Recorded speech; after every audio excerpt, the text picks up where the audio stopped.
Alrighty, there's my brother.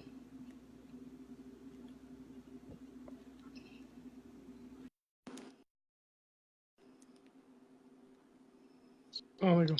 Salam alaikum, brother. Thanks. How you doing? I'm doing good. Thank you. How are you? All right, Ramadan Mubarak. I'm down with both. All right, you feeling okay? Yeah, feeling good. All right, got something to break your fast? Yeah. We start early because I'm at the in Philly right now, so I'm getting a break in a moment. Okay, Mm. okay.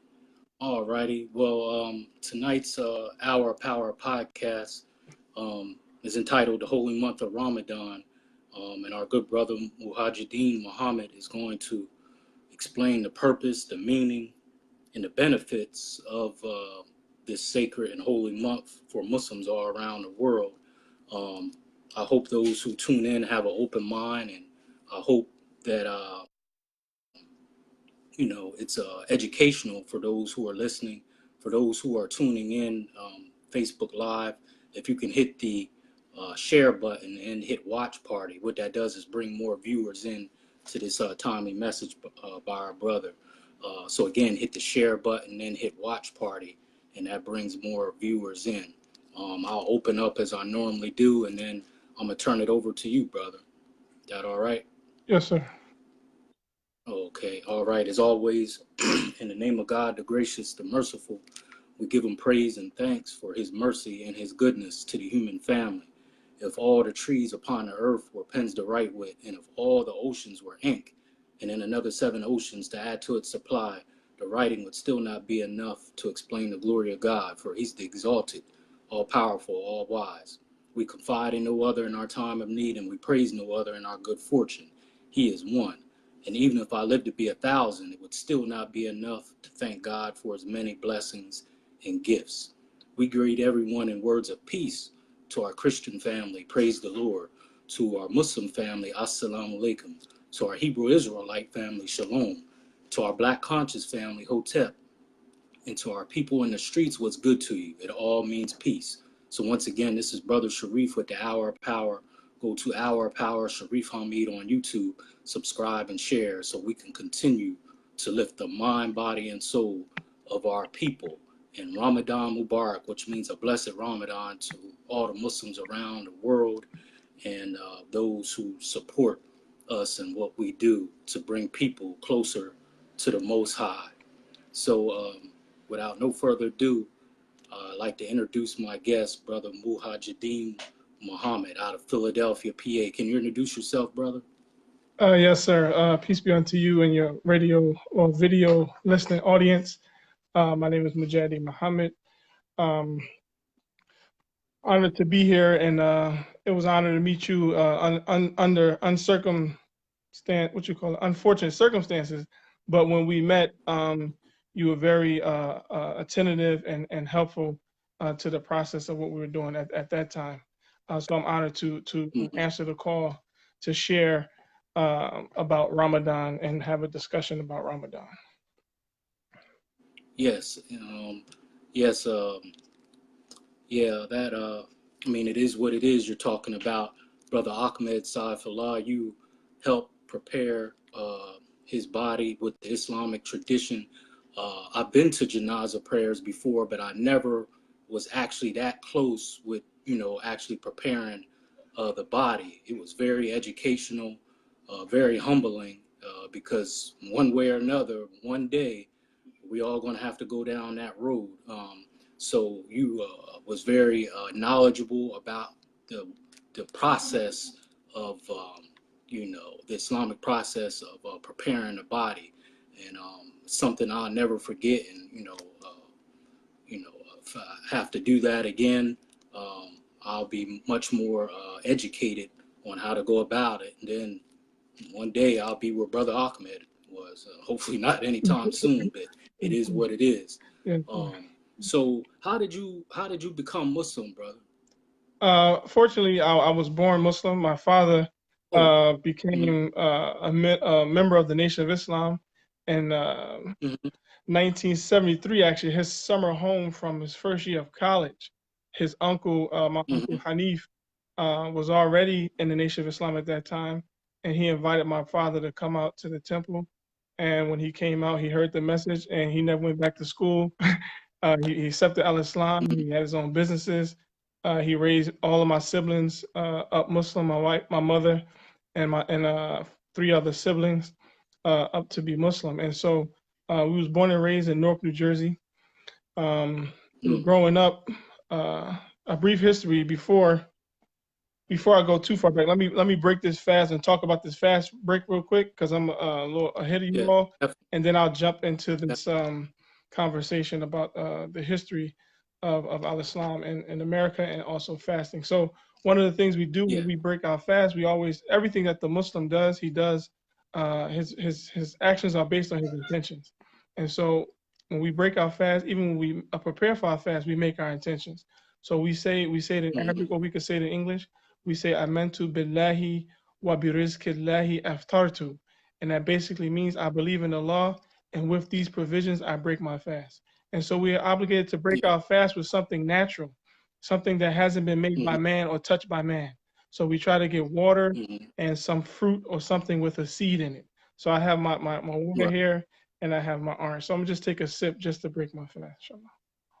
Yeah, take your time, brother. And again, this talk is about the holy month of Ramadan. We're not here to try to convert anyone or make anyone feel bad. We're just letting the viewers know and the world know, what we do during this blessed month. So it's a education process for those who are not Muslim. Again, we're not here to convert anyone and make anyone feel bad or push our way. That's actually against the spirit of Islam. There's no compulsion, but we are obligated to educate those who want to be educated. So our brother just broke his fast after a long day of fasting, and someone viewing like, well, Brother Sharif, I thought you were Muslim. Why ain't you breaking your fast? The brother will explain, I'm diabetic, and I have the worst type of diabetes. I need to take medicine.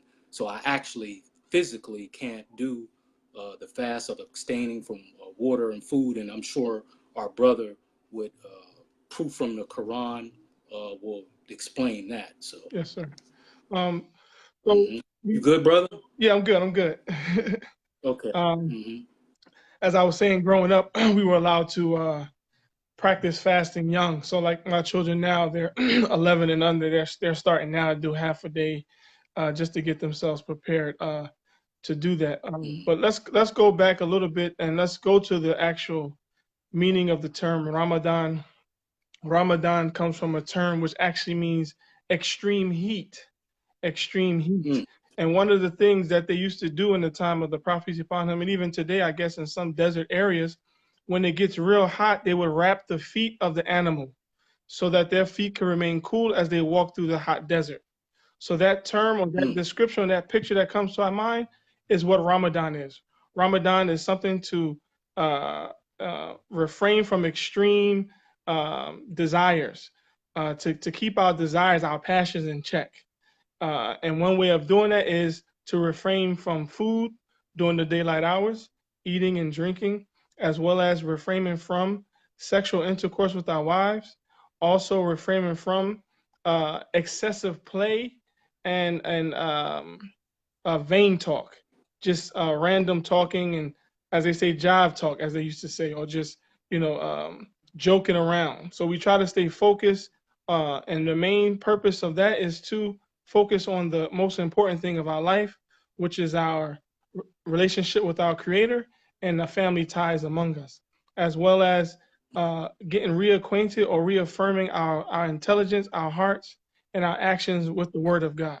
So that month that the Quran was revealed was actually during that time period called Ramadan, where the Prophet, peace be upon him, left off or left out of the community that he was in, seeing the troubles of his tribesmen and the people doing terrible things, burying their daughters alive because they wanted more sons as children because they could have more manpower to fight more wars to gain more in this world. So the prophet was among those people, and he saw that he would always periodically isolate himself and go off into the mountain or into the cave. And on one of those occasions, it is reported that he received revelation from God. And so Ramadan is, in brief, is a commemoration of that receiving of revelation, and for us today to pattern our life after what was received in that revelation. And one verses I did want to share with the listening audience is that among the many verses in the Quran, the verse that's talking about fasting, it actually referenced the people of the book, those who believe. It's in Surah 2 or chapter 2, verse 183. It says, "O you who believe, decreed decreed upon you is fasting, as it was decreed upon those before you, that you may become," they translate here, righteous. But in the Arabic terminology, it's called, tatakun, which means regardful. Again, similar to how we shared the picture of the animal when it's hot, they covered up the foot so it could remain cool. Similarly, is our taqwa, is that we cover ourselves up with our good deeds, our actions, and good company.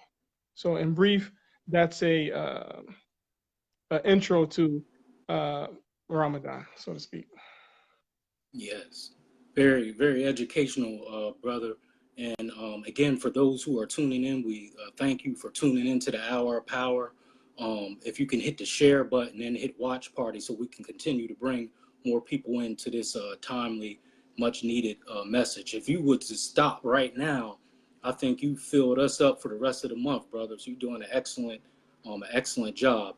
So if you're a Muslim, who's obligated, so to speak, to fast, and you gave some of the spiritual benefits of it. And so you said you abstain from food and water all day. Can you chew some gum? Can that help you get through?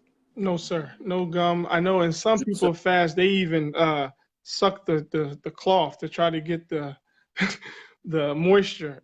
So all those things you refrain from. Nothing should go past your taste buds. Some people even say you can't brush your teeth. That's a little I guess debatable.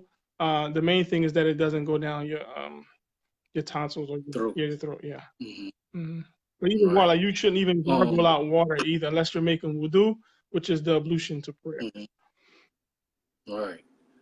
Now, some people who are not Muslim, I've heard them say, "Wow, man, that's a lot."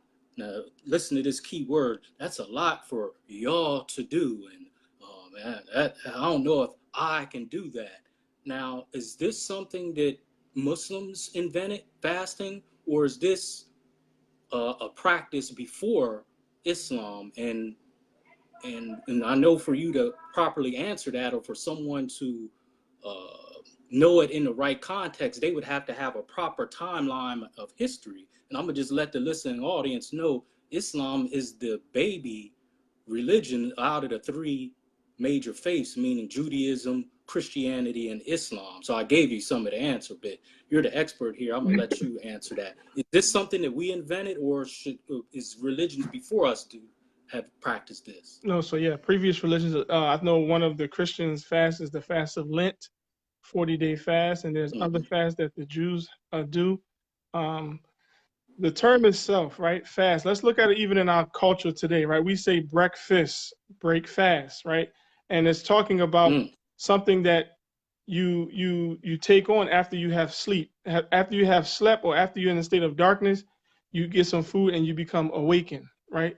So you break your fast and become awakened to light, right? Just in the general, if you say what time is breakfast, most time breakfast is after dark. After the nighttime, the daytime is breakfast, right? So that's not by accident. So as you say, I was just trying to show there are signs in our culture also that show these principles that are in religion go back before the time of the prophet, peace be upon him, as you said, to Jesus and Moses, and even before then, And so one of the things I did want to say, the term itself, as-siyam, right? Psalm. This fasting, as we describe, is on surface food and drink and desires and sexual relations with our wives.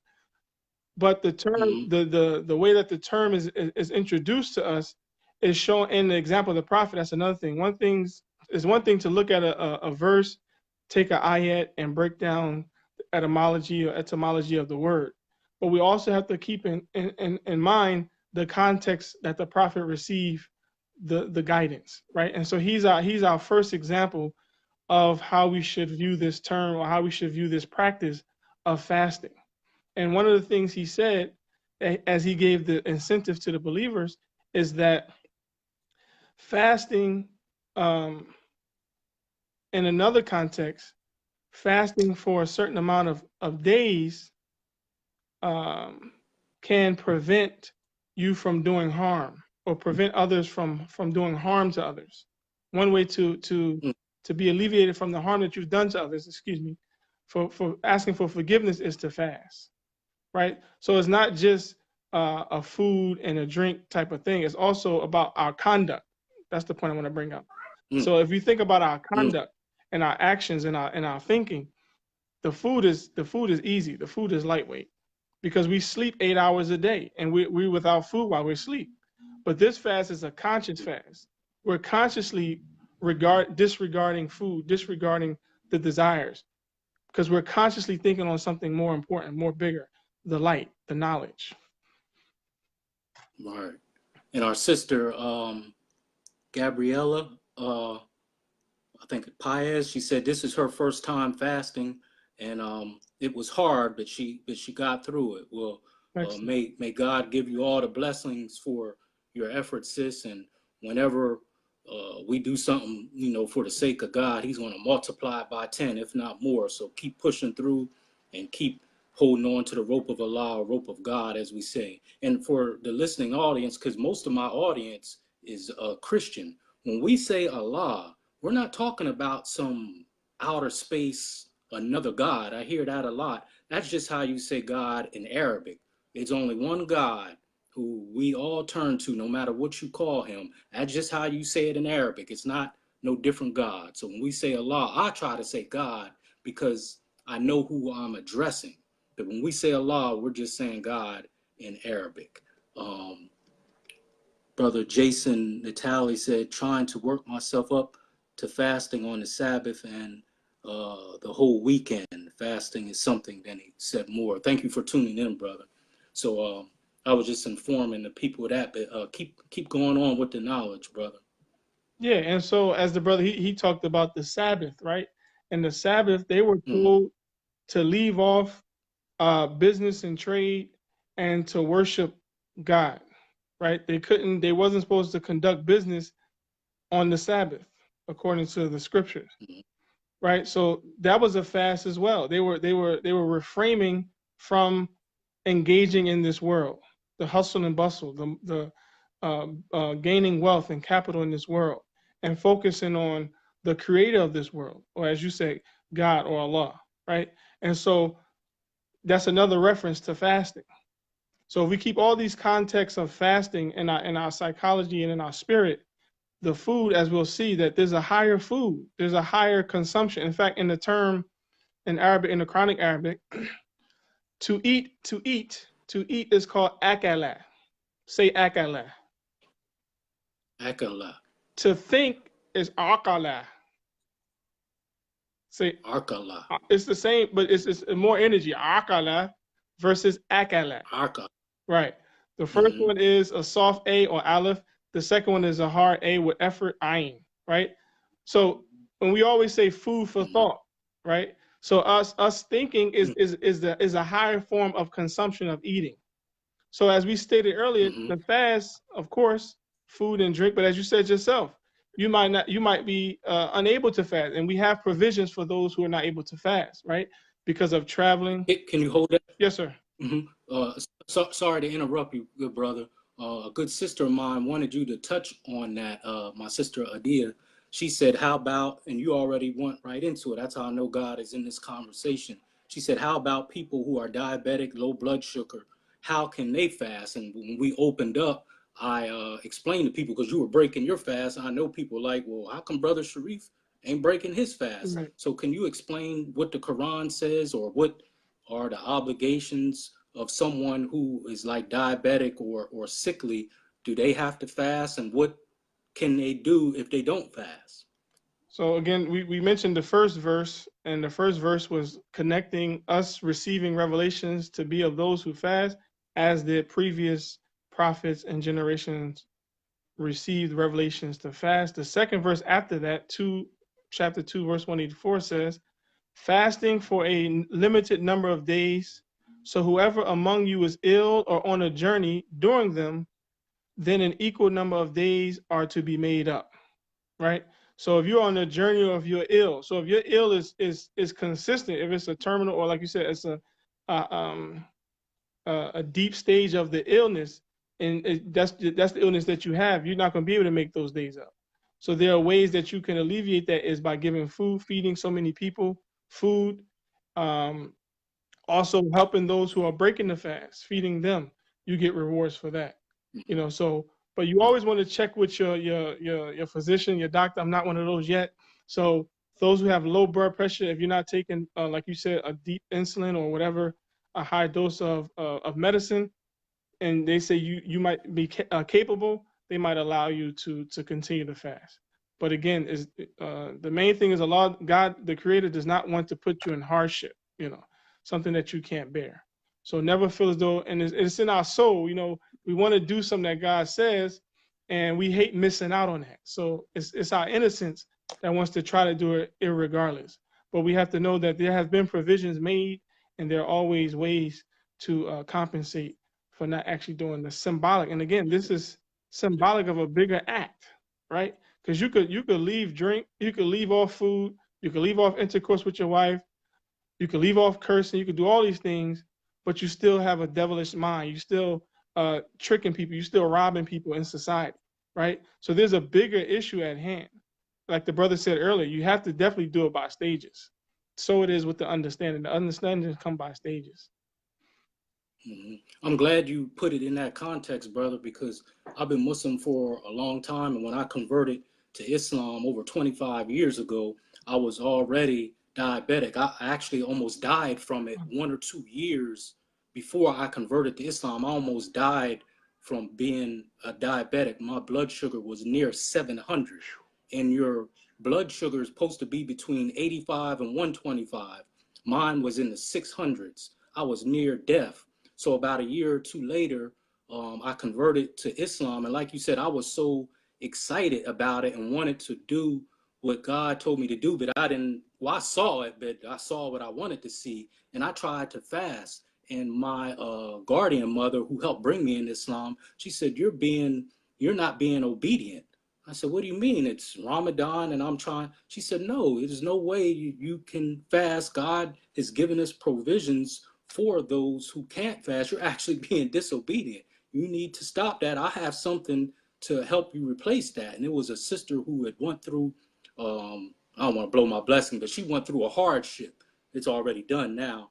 And I helped her, financially with food and all that. And from that point forward, I always made sure during Ramadan that I did those, things. And I felt good about it because I just didn't want to be left out. That was my first point. Second point is I notice a lot of Muslims get caught up on this no food and no drink, but they're still nasty. They still act like Negroes, the way they talk to people, the way they act, but they think that their Ramadan is complete because they're leaving off food and water. And if I'm correct, I think it's a hadith or something that says, if you're not correcting your behavior, I don't want your fast. If you're not correcting your conduct and your spirit, your fast really means nothing because Allah don't need nothing from us. We need everything from him. Absolutely. And this is actually one thing that he says, you're doing it for Allah. You're doing it for your Creator, right? So fasting, Allah says fasting is for me, right? Because we could say we're fasting, like you said, I don't have to show you I'm drinking to that doesn't mean I'm not drinking just because you don't see me drinking, right? Only Allah really knows when I'm by myself what I'm doing. So the believer, he has to take on himself that disposition that I'm doing this for Allah. Even if you see me or not, my wife see me or not, my children see me or not, I have taken on this myself that I'm doing this for Allah because Allah accepts it from me himself. So right. It actually connects you closer with the Most High and makes you be true to yourself because you're absolutely right. You could put on this facade in front of the whole city. Yeah, it's been since 6 o'clock this morning, whenever daybreak, and I haven't, I'm fasting. But then, when no one's looking, Well, you done broke your fast. So no one really, and really it's no one else's business, really, whether you're fasting or not. It's between you and God. So that is another strong connection that connects you truly to the Most High, because only He knows whether you're actually fast. It only takes a couple seconds. You could have some gum in your mouth or something, but you putting on this, you know. So it's another way to connect you truly with the Most High. No one knows except you and Him. No one knows. I remember to this day when I first got to fast, independent of being around my family, and I was raised in a tight knit community, and I went off to boarding school, Muslim boarding school in Virginia, Sister Muhammad boarding Mm-hmm. school, and we were on a field trip, and so I said, well, we traveling, so I rationalized in my mind, I'm only 12, I rationalized in my mind I can break my fast, right? So if Mm-hmm. you're going to break your fast, you can't act like you fasted, right? Just say you breaking your fast. So I went and snuck and had a burger. Right, that was my first time even having a burger outside. So I thought about that when you just said that. Like, that's a childish mind. A childish mind thinks they can psych themselves up, and by them psyching themselves up, mean everyone else could fall for that same trick. And so we do this as adults. We carry this on in small little ways. And when you fast and you get closer to your Creator and you study the Word, untampered Word of God, then you start to see Allah starts to reveal to yourself. Because we could be trapped Mm-hmm. inside of ourselves by thinking one thing to ourselves, but when we express it and when we have other people see us in a different light, we be fooling out. And that's schizophrenia. All these different mental illness is really high today in society. And it could basically come from us deceiving ourselves, of having these different mentalities and split personalities, right? So this month of fasting, this month of restraining, this month of returning to the Word of God, being obedient to Him alone, knowing He's the only one that sees us, hears us, understands our deeper inner thoughts. He has a message for us, and He gives us the ability to take it internally, to digest it in our own mind and our own soul, and adjust accordingly. We don't have to tell nobody, oh, I stopped lying. You don't got to do none of that. You take it in, you know what you've done, you know what you think, and God, he trusts His servant. He trusts His human being, the created human being that He created, to not go to these extremes, as you was addressing earlier, and it comes up in the next verse about those that go to extremes, right? And they put up these false pretense. Meanwhile, they're harming their own souls and not even knowing it. Mm. What are some of the physical benefits of fasting? If you look up fasting today, the scientists have uncovered so much about the benefit of fasting. One in particular that always stuck out to me was that the benefit to the blood cells, and how we renew our Mm. blood cells, which affect every part of our body, our skins, our eye, our pupils, our tongue, our hair, everything that's on the external is affected by our internal blood cells and how they multiply and how they get strength. And fasting regenerates that. Fasting Mm. and it's not an extreme way. That's the beauty of this fast. It's not an extreme fast, because it allows you to, number one, once your mind accepts something, your body and everything else falls in line. So once you know that you're doing something in the presence of one who sees all, you're not it's less stress, right? Because you don't have to look over your shoulder to see if somebody, you don't got to go through all that. So it helps your blood cells, your internal, as well as your psychology, you know, which affects your body. A lot of the stress that people are going through today is because of the misconceptions in their psychology. Mm. Don't it also help shrink your stomach because you're withholding food and drink for extended amount of hours? Absolutely. Won't it shrink your stomach and reduce your, again, desires to want to eat food Absolutely. unnecessarily? Mm-hmm. Absolutely. But if you're not careful, that could go against you, because you'll try to fill up when you break, right? So if you focus on the physical benefits, once you I know for myself, sometimes if I start thinking about the hunger pains and, oh, I can't wait to break my fast, I get distracted. It'll make my fast harder for me, you know. So the best thing I do is when that thought come to my mind, I reflect on the revelation, or try to do something good, or try to stay active. because when you try to piecemeal your day to try to adjust to use less energy, sometimes it can make your day longer. That's from my personal experience. All right. Yeah.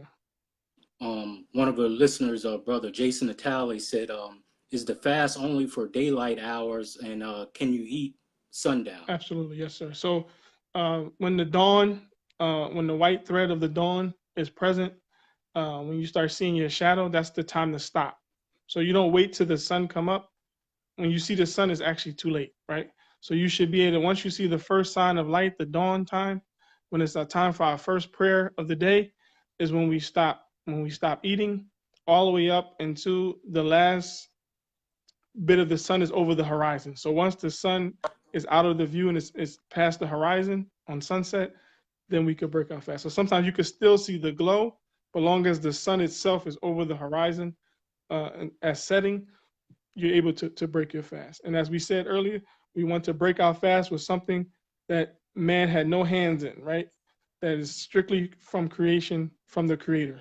So something of water and fruit or something with a seed. Some people use Mm-hmm. candy and cookies, try to stay away from that. Try to go back because the whole thing, the term itself of breaking the fast is called iftar. Iftar, which simply means it comes from the word fatar, which means to break into or originate, right?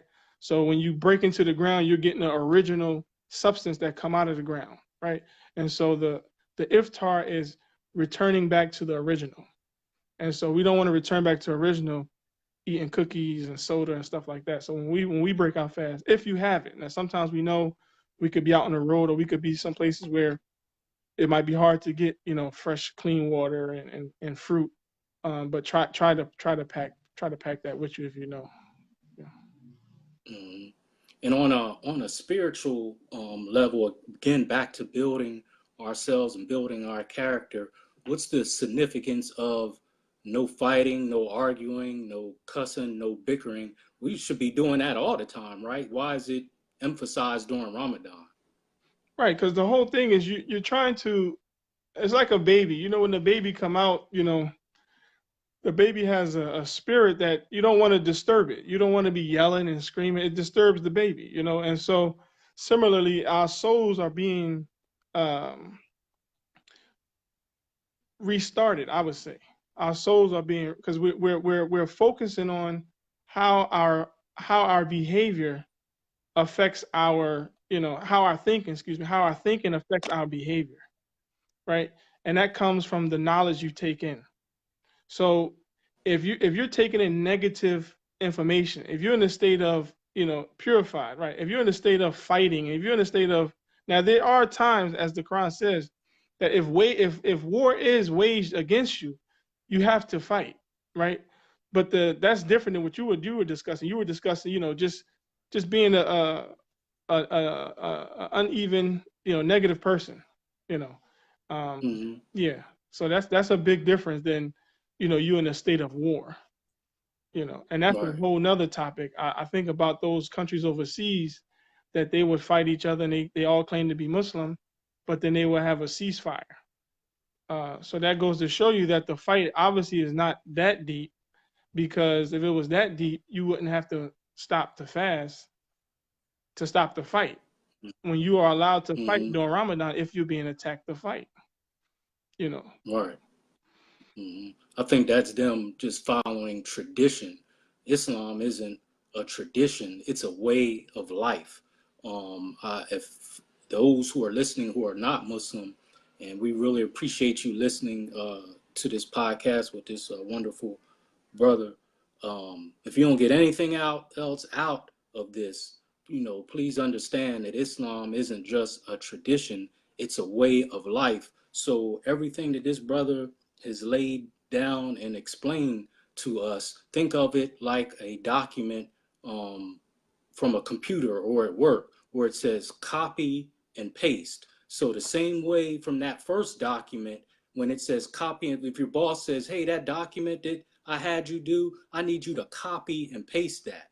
So when you copy and paste it, just the way that it was, your boss wants you to send it exactly and send it to him or to her. So all these things that we're doing during Ramadan, it isn't just some fad for 30 days. No cussing, no arguing, your prayers, recitation of the Quran, building yourself up, bringing yourself up from the dead. You post a copy and paste that after Ramadan so you continue those acts of worship and that good behavior throughout the rest of the year. That don't mean you go back to being a Negro after 30 days. I mean, I just keep it real on our power.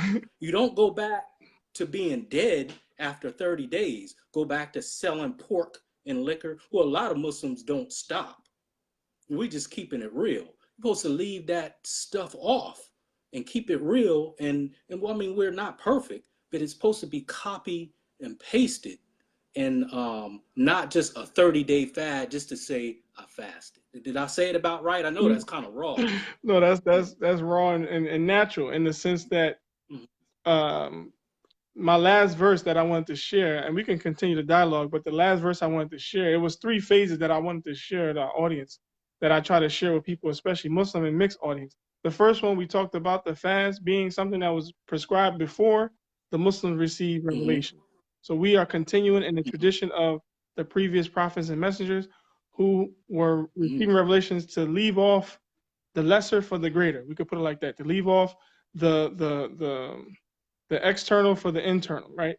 And the next part we talked about was the person who fastened themselves, right? And the conduct and the behavior of those that are fasting.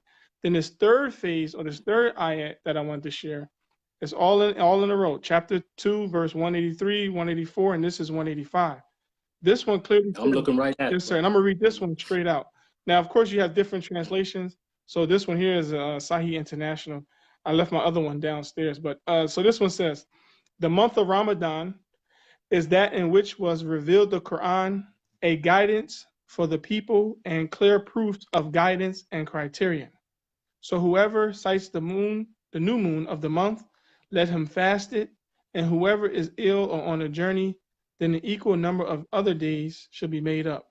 Allah intends for you ease and does not intend for you hardship, and He wants for you to complete the period and to glorify Allah, that to which He has guided you, and perhaps you may be grateful. So to your point, if you did all this for 30 days and you still have the same amount you did before the 30 days, it's not showing that you're grateful to Allah, right? It's not showing that you learned anything that He gave you access to, because everybody doesn't have access to revelation. We might have the book in our possession, but if we don't sit down and quietly take in the message and see how it impacts our life and how we're going to act, we don't really have the revelation. So you were right on, with an observation. One of the listeners, I think he's asking a question, a more explanation. He said refraining from sexual desires, question mark. I think he's asking what's the purpose of that, especially if you're married. I guess, just playing devil's advocate, like, hey, that's my wife. We can, do our thing, right? We married. So what's that about? Yeah, and it's rough when you first get married. That's the struggle. But yeah, so what I got from that was also the sexual desire. So yeah, we know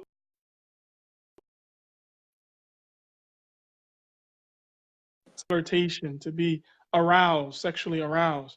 All these things, again, is touching on your appetite. It's touching on your I don't want to say your weaker self, because people have a tendency, especially in a society with mixed messages, to think that the human being is weak, right? And so though the human being was born in a state of weakness, human nature itself is not weak. So I didn't want to say our lower or weaker self, but I did want to implement that. I did want to emphasize that the desire or the thoughts that come to mind that arouse your passion, right? It could be sports. Like you can have an arousal off of sport. You can get real excited off of sports. You come into a whole nother mentality just by watching sports. You have to check that as well. you gotta refrain from, you could, I'm not saying not to watch sports, but I'm saying don't become so indulged in sports that you become, a fanatic, during this time period. So is your fast broken if you have sexual relations with your wife after the sun comes up? Yeah. During the fast period, your fast is breaking. Now, there are some that say you can if it was. I'm not going to go down that road, but yeah, your fast is broken. Because it gets in when Okay. you start explaining or giving perspective, then people they have different understandings from uh, the example of the prophet peace be upon him. So, but if you break, I'll just put it like this: if you break your fast in any way, whether it's sexually, well, food, by accident, you call forgiveness from Allah and you continue your fast. Now, if it's something that you're Right. seeking to do, then you got to make that day up. You missed that day. You can still continue your fast, but you basically broke your fast. Right. Right.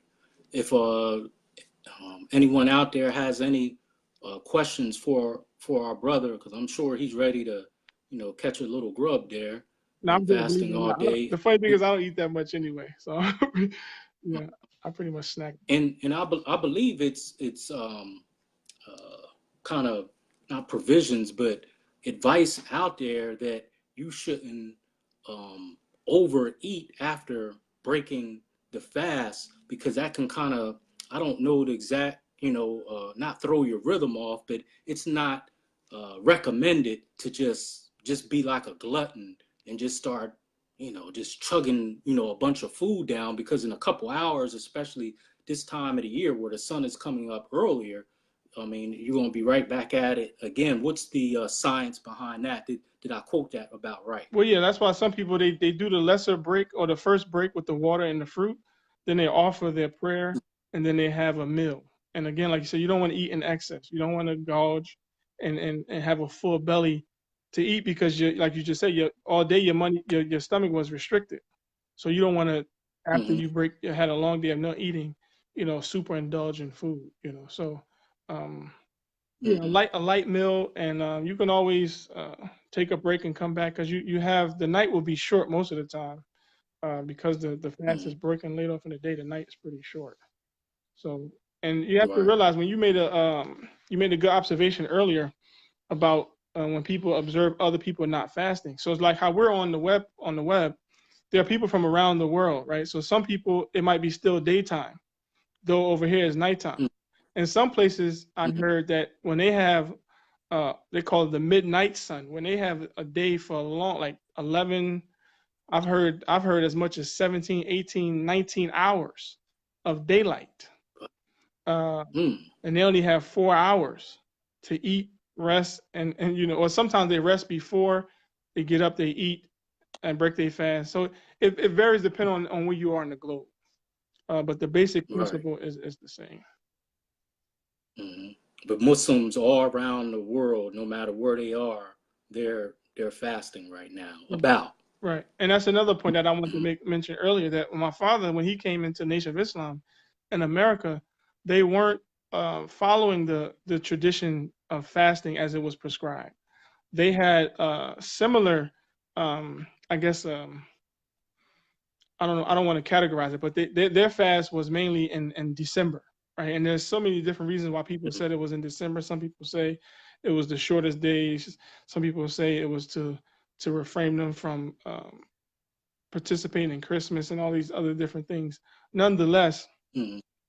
when Honorable Elijah Muhammad passed and Imam Muhammad took office in early 1975, within that same year, um, in fact, my father said they fast twice the next year. I think because it came right at the end of the year and they fast again before that year was out.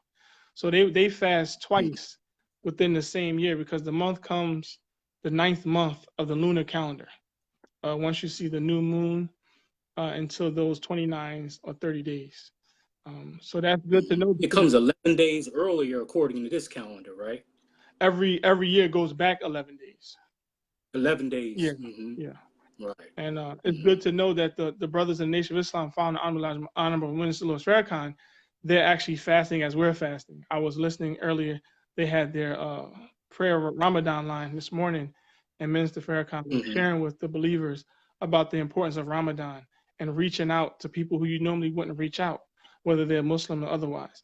And all that's from the Quran. So a lot of the Muslims, and the world, right, at this time could get benefit from the guidance of the Quran. And that's again what it says in this last ayah, that this Quran was revealed a guidance for mankind and nas for all people. So though we are taking on the physical fast for those who can fast, though we are refraining from what we're refraining from that month period, the guidance that came is for all people. And we see what happened after the time of the Prophet, peace be upon him, those companions, when they went into other lands, irregardless, not saying irregardless, because there were some instances where you had Muslims who were acting un-Islamic, or they were going and oppressing people. But as far as the natural evolution of Islam in these other countries, they were welcomed in, and they shared the knowledge of the revelation. And those people who were oppressed, as we know, those that were in Spain, when the North African, the Berbers, when they went up to the Spain, they were alleviating the people from Spain from an oppressed king, right? And they shared the knowledge of the revelation. And in turn, those people had ancient knowledge, science, and mathematics that were turned over to the Muslims. And they, with their new understanding of reality, or connecting this new understanding of reality to the previous civilization, we had scientists, mathematicians, all these things came over birth, what they call the Renaissance, out of the receiving of revelation and sharing it with humanity. If they would have kept it to themselves, who knows what this world would be. So just like today, I appreciate you inviting me, because this is the dialogues that have to be presented. Not just myself and yourself, but others who have their experience in this religion. You can't expect others, and the Quran tells us, and we're starting to see it again as we read and get more refreshed on the revelation. The Quran tells us clearly you can't expect other people to protect your interests, that you have to establish. We have obligations that we have to establish. And just like a man has obligations to his wife and his children, you can't expect another man. Now, of course, we all need help. That's not saying we can't get help from other men in other societies, but we can't expect other people to do our job. We have a job to present our way of life, as you mentioned, and our understanding, and as a mercy, not as you said, not to convert or not to, make people feel uncomfortable. Because some people like to do that too. Some people like to say what they know to make other people feel uncomfortable. And that's not fair as well. Right. Well, finishing, I hope this has been enlightening to those listening in. I appreciate those who are non-Muslim listening in, and giving the brother compliment, even though we say alhamdulillah, which means all praise is due to Allah. I appreciate y'all listening in. Finishing out, brother, just in general about the religion of Islam, if there was any advice or clarity that a statement that you could make to bring clarity, because it's so much still education that needs to be put out there, because it's so many cloudy things, so many misunderstandings. Even with all this technology today, it is still a lot of misunderstandings, about the religion of Islam. If you could give a statement in the next, because we still got about 6-7 minutes, we're coming up on an hour, what could you say to clear up anything about Islam, about misunderstandings that people may have about the faith, not just about Ramadan, but just in general? Right.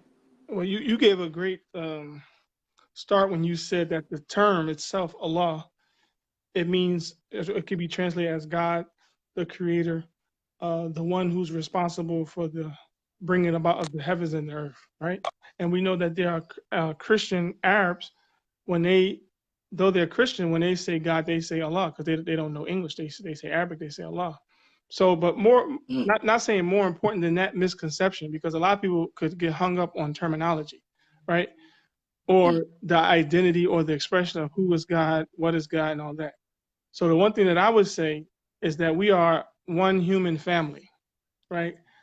If we could look at our humanity, this energy in the atmosphere today of superiority of one race over another, of superiority of one nation over another, the superiority even of intelligence, one mind over another, right? Are you secular or are you spiritual, right? And it's this battle, this battle of division.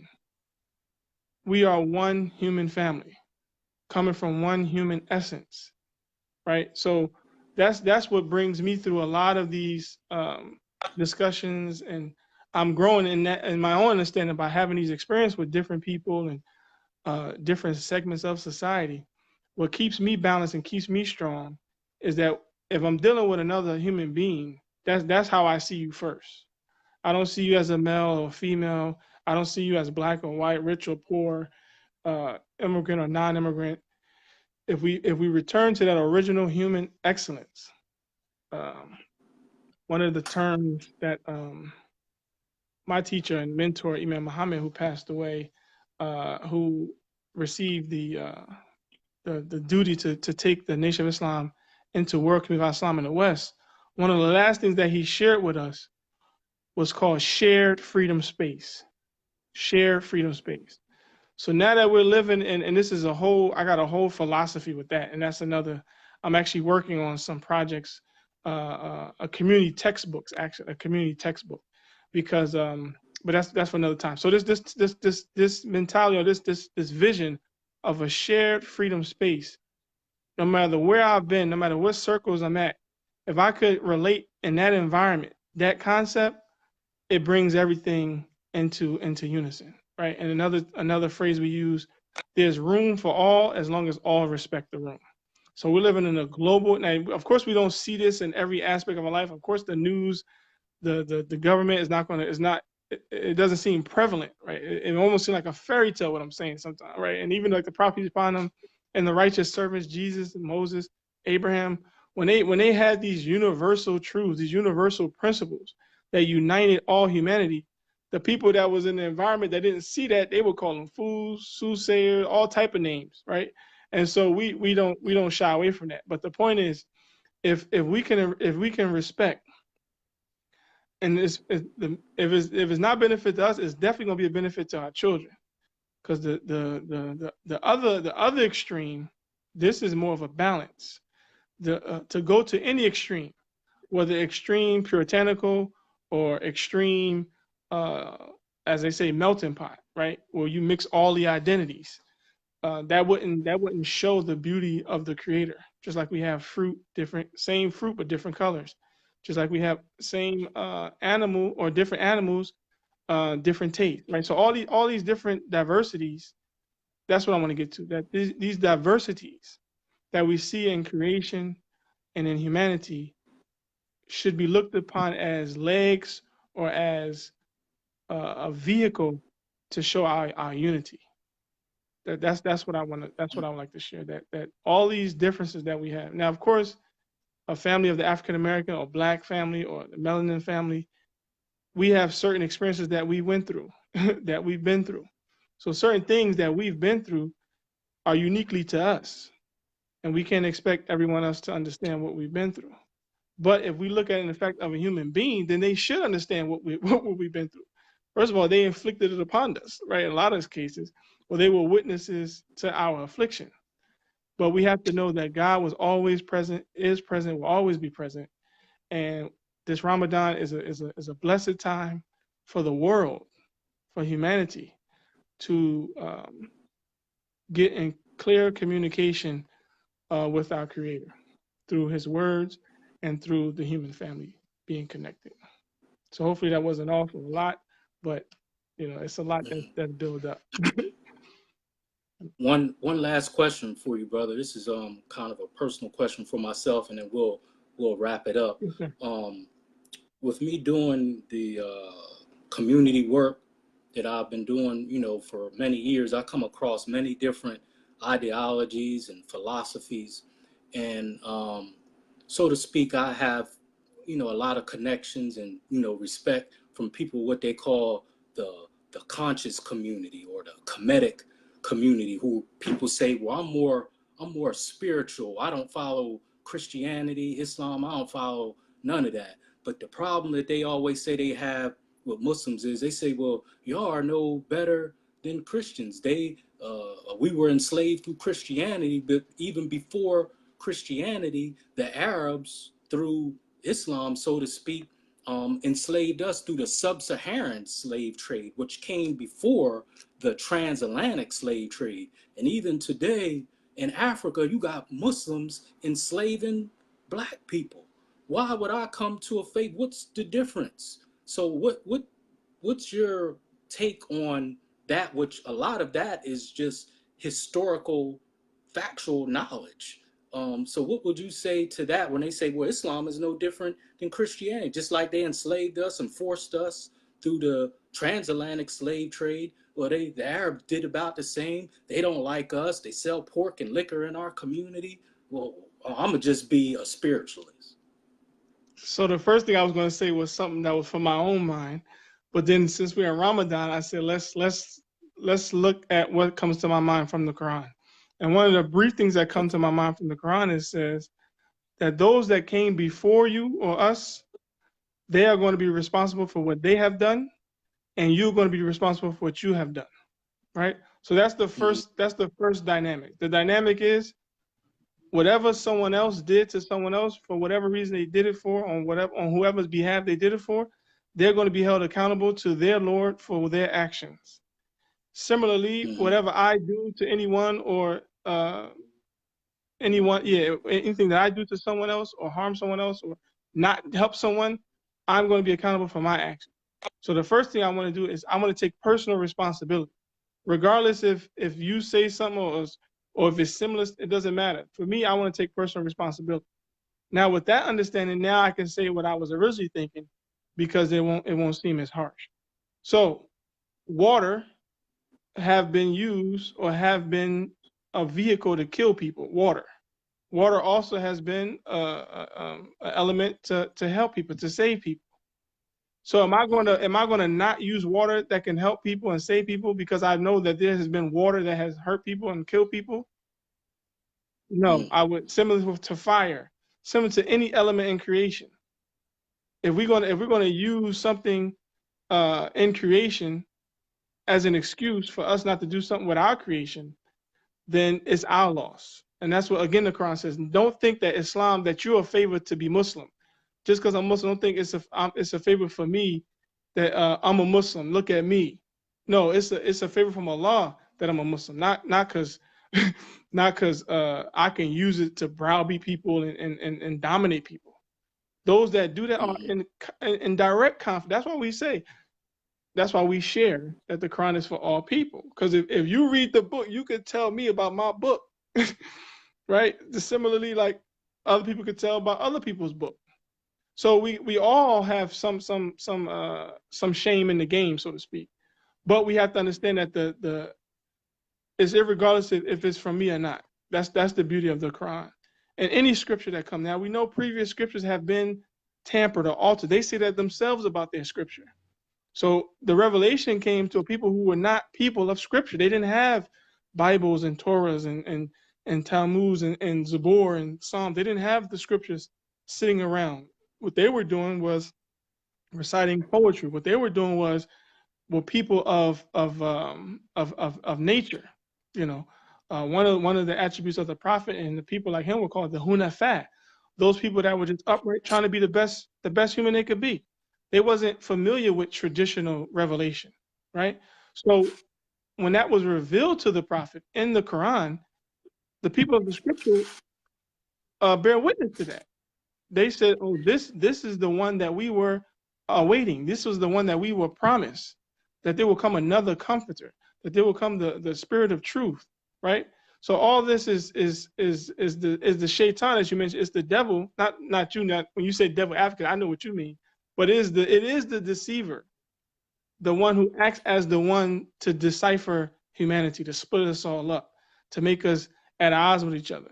When in reality, if you look at our body, well, how can my hand be against my nose when it's all in one function? So I think if we get back to that, we, the human family, will be a great model for those who have went astray, willingly or unwillingly, because some people have went astray unwillingly. All right. Brother, I can't thank you enough for your wonderful explanation of this month. I hope we stay in contact, Yes, and sir. may God, bless you to the fullest for taking your time to explain it. For those who tuned in, I think I can speak for them that they have learned and been educated. I've been Muslim over half my life, and you taught me some things. So, life is a continual education. Anyone who says they've learned it all, they are truly an arrogant person. You will learn until the day you die. When you take your last breath, you just learned how to die. So you can never stop learning. It's a never-ending process. So we thank you,